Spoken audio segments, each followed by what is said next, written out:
All right, away we go. I figured the very first video in the Journey series should be the actual building of the training plan, or at least a couple weeks of it. And I see in the camera there's a banana in the way. Let me move said banana. So this is always interesting for me because I do this for a living. I coach people for a living. I guide people for a living. But guiding myself seems like a crazy impossible task. So I kind of wanted to think this through as a coach, but also think it through as an athlete and look at what I have coming up in my life on the personal side, what opportunities I have to put in big days, what opportunities I don't have. So here's basically kind of a sneak peek into how I would build an athlete if I were building them for an Ironman and they're 12 weeks out. So first thing I want to do, I want to make sure that all their zones, and I apologize ahead of time, this video may be a little lengthy. I think it's important because it's going to showcase kind of how things are done. It's not just a haphazard thing, even though I'm only 12 weeks out and kind of behind the 8 ball. I still go through the same process. So pull up WKO4. We get a very quick snapshot looking at some of these numbers up here. I don't expect you guys to know anything about these numbers, showing current threshold, current weight, things like that. And so I'll make sure that all the zones are updated for the athlete. So let's take a peek in here real quick at settings. And basically, obviously my internet's just zipping right along, which is fantastic. So let's pretend that the zones are set properly. I just set them the other day and updated them, so they're good. So I look, first thing I'll do, I'll go in here and let's see what this athlete's recent history has been in terms of fitness. So you can see right here on the performance management chart, it is nothing too crazy. You've got, I think this is probably Ironman back over here. Yeah, this was Ironman in 2017, maybe? Maybe it wasn't. I don't know. Anyway, you can see just kind of an up and down, and then the athlete kind of just maintains and maintains fitness over time. But you see these big slides in here. So the athlete struggles with motivation or direction or guidance. They'll build up and then they'll go, I'm good, and let it settle. So this is an athlete that probably has kind of plateaued a bit. I'll look at total TSS. So let's see what kind of stress that this athlete can absorb. What have they absorbed in the past year?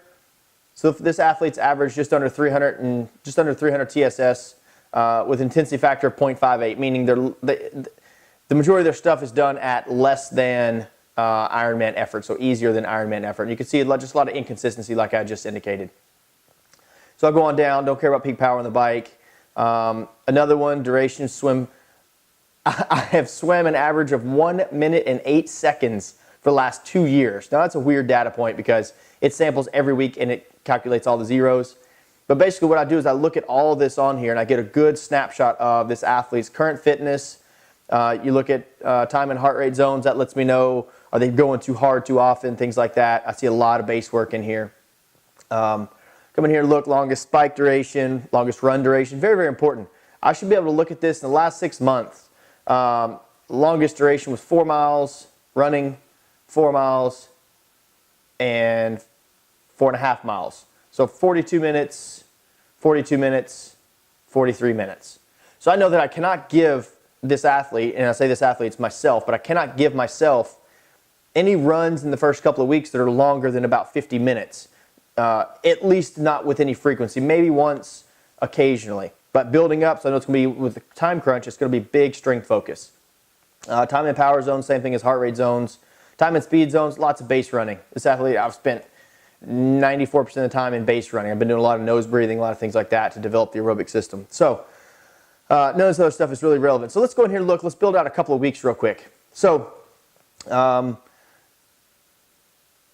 last week, I just got back into it. You can see there's hardly anything on here in all of this. It's pretty open, pretty barren. Haven't put in a lot of work.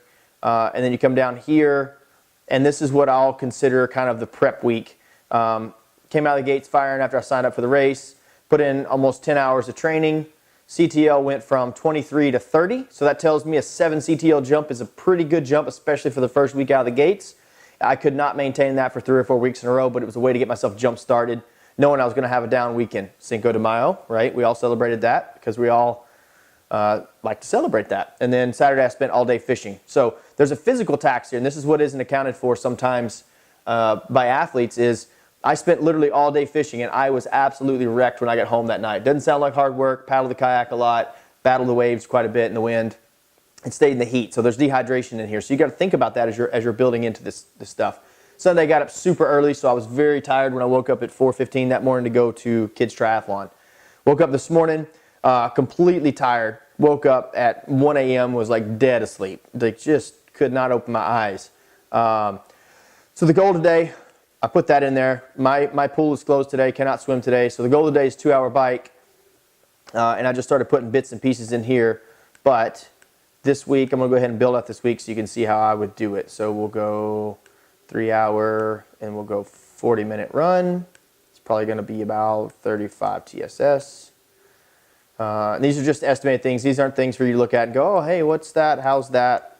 You know, what does that mean? Things like that. It's just for me to get a ballpark idea. Today I need a 2-hour bike ride. It is almost 2 o'clock and I still have not gotten to it, but it will get done. No run today. Tomorrow I'm going to swim. I'm going to bike. We'll call it 90 minutes for 65. And then I will also do a little run. So basically I'm doing a triathlon tomorrow. Not advised, but I also am an athlete. I have some history. You know, I kind of have some experience, and so I know that I can handle that type of load. And then I'll come here and we'll go bike. We'll go 75-minute recovery. And I'm not going to waste your time putting in the actual efforts or anything like that. I'll just walk you through the process. And then here I'll go take a little bit longer run off that bike. We'll go 45 minutes, so kind of pressing the end of that fitness level. And then we'll go swim, bike, tempo efforts, 90 minutes, 65. So looking at this, and I know the weekend that I have coming up, family stuff, I don't have much going on. There's not a whole lot out there this weekend for me to do. So I've already programmed in here 4 hours, and this is going to be 4 hours on the trainer. I'm going right at it. 4 hours, Zwift Hills. Now you'll notice I will have some fatigue in my leg from these bikes, and then I will definitely have fatigue, even though this ride's going to be planned pretty easy. So this is going to be just an aerobic ride. It'll be with Kendall and probably a couple other friends, but it'll just be a long, easy ride, and I'll run off the bike. This is my key run, and so I want to build by 10 minutes. Come in here, 4-hour ride, nothing else, and then here we'll go at a run. I'm looking to go 45 minutes on this run. Again, nothing earth-shattering. It's just getting the consistency going. So looking at that right there, this is with zero strength training, and this is with not accounting for, let's call that 45 minutes. Oops. We'll let it estimate that. We'll call this 50 minutes. And so what I like to do is I like to build out the weeks. And in this case, I'm building out the week for me. And then what I'm going to do is look at it and go, do I have 18 hours of training? Well, I've got 7 hours right here. So I look at this week and go, which workouts could I bump? Well, knowing that I'm already late in the day today and knowing that I've got a bike heavy week, I'm going to modify this to 60 minutes. Get your ass on the bike. Very simple, right? Get on the bike, get the legs moving, get the body functioning, get things going. Come in here and take a look at TSS. 644 TSS on the week is estimated. Last week I absorbed 487, so we know that it's going to be a bigger week. We're looking, according to this, I will go from 30 to 39 CTL this week. Looking at that, I don't think it's actually going to happen. So I have to look at where I can modify the efforts a bit. I know that this ride right here, and I don't even have TSS factored in for this ride yet. I know that this is the key ride for the week. And so what I do is I build out the template of the week and I say, okay, what can this athlete do this week? Looking at this, that's a big workload. And if I'm an athlete and I log into Training Peaks and I see this, I'm a little bit inundated. I'm like, wow, how am I going to get this in? Well, part of it is I have the time and ability. I just don't have the prioritization. So that's my focus to get through all this. So we got an hour. Essentially, I can drop this bike if I wanted to and just go swim, run. That's going to kill 65 TSS and give me an hour and a half of training back. So if I do anything, I might get on the bike and just easy spin. So I'm going to bump this time to 30 minutes. So I'm looking at a total run duration of 2 hours and 40 minutes total, 10 hours and 45 minutes on the bike, and 6,500 swim. Well, I don't necessarily like that. I want more swim this week. So I'm going to,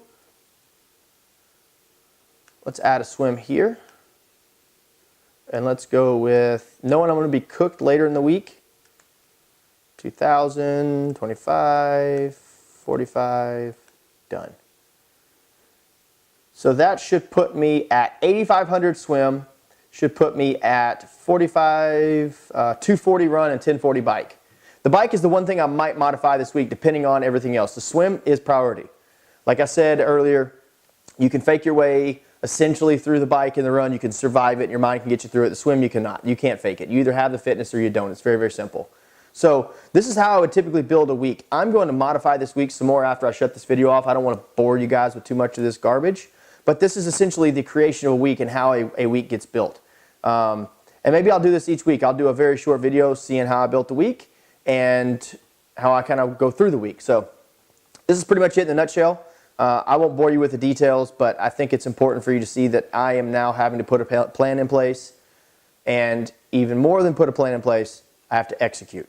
So we'll figure out at the end of this video if I actually nail the execution or not. So thanks for tuning in. I'll chat with you guys soon.